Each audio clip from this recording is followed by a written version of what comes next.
کبھی سوچا ہے محبت میں انسان اچانک خود کا خیال کیوں رکھنے لگتا ہے؟ چہرے پہ تازگی کیوں آ جاتی ہے؟ لبوں پہ مسکراہٹ، آنکھوں میں روشنی کیوں جھلکنے لگتی ہے؟ شاید اس لیے کہ محبت دراصل خود سے ہونے والی محبت کا دوسرا چہرہ ہے۔ جب ہم کسی سے محبت کرتے ہیں تو دراصل اپنے ہی عکس کو کسی دوسرے شخص میں دیکھ لیتے ہیں۔ ہمیں وہ شخص نہیں سنوارتا، ہم خود کو سنوارتے ہیں، کیونکہ اس کے اندر ہمیں اپنا وہ روپ دکھائی دیتا ہے جو ہم ہمیشہ سے بننا چاہتے تھے۔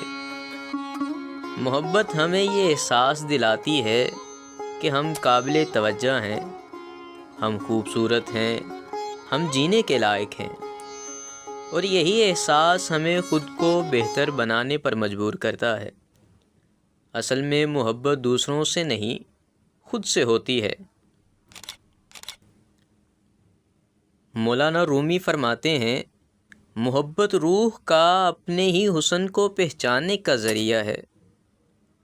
خلیل جبران خلیل لکھتے ہیں، جب تم کسی سے محبت کرتے ہو تو تم خود کو اس میں پہچاننے لگتے ہو، کیونکہ وہ تمہاری ہی تکمیل کا ایک حصہ ہوتا ہے۔